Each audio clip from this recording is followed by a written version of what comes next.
Good morning, good afternoon, good evening mga lalabs. Ayan, thank you for watching my videos and supporting my channel. Ito nga lalabs, nagtingin-tingin kami dito sa mga Christmas decoration habang nagsha-shopping kami ng pagkain. Ayan, marami ng mga Christmas decoration na nakalabas. Ayan, Christmas na mga lalabs. Ayan, pamasko po. Ayan, so ang cute guys. Hindi pa masyadong marami yung nakalabas so far. Pero pag between mga November na yan, late October, ayan, nandyan na yan. Lahat punong-puno na yung mga tindahan ng mga Christmas decorations, mga Christmas presents, ganon, yung mga pangregalo. Ayan. So, nagtingin-tingin ako guys para magkaroon ako naman ng idea kung ano naman yung ating theme sa Christmas ngayong taon. So, gustong-gusto ko yung mga lighthouse na mga ganyan, mga lalabs, ayan.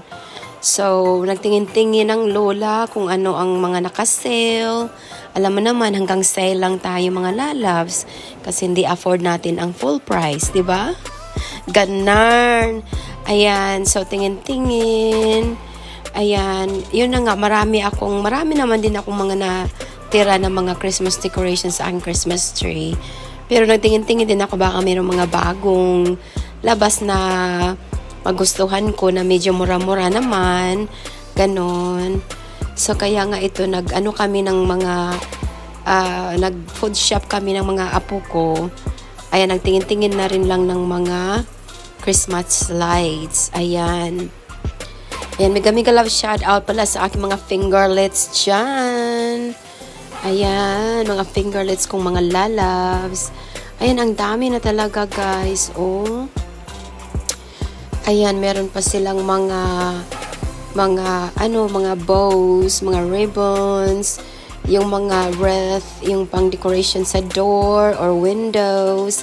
Ayan, oh, ang gaganda nila, di ba lalabs? Ayan, oh.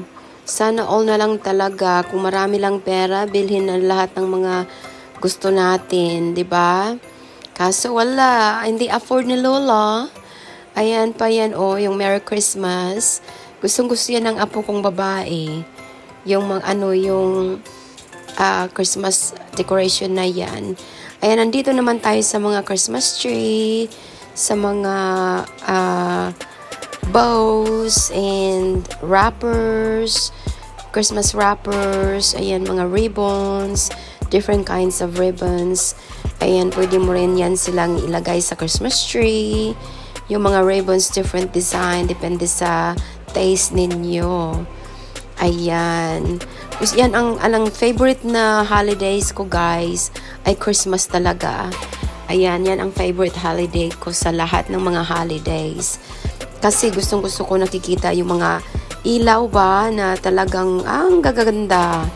Ayan, gustong-gusto ko yung ilaw na nabili ni Lalab Chinald. Mega love shout out. Ayan, nandito kami ikot-ikot lang. Ayan, medyo mura ang Christmas tree nila this year guys. Yung mga fake lang ba. Ayan, yung mga nakailaw na. Ayan, medyo mura-mura kasi nung last year talaga guys, ang super mahal. Ayan, so medyo mababa-baba na ng konti yung presyo. Ayan, baka magtingin-tingin din ako dyan. Kasi yung aking Christmas tree guys, lumang-luma na talaga. Kailangan ng palitan. So magtitingin-tingin din ako. Babalik kami dito later on. Siguro later on this week or in November, first week of November. Ayan, nakakabit ko yung aking Christmas tree. Ayan, so dito na rin tayo magpag-end guys. Maraming salamat sa panood ng aking video. Be kind, be respectful, and love yourself always. Love you.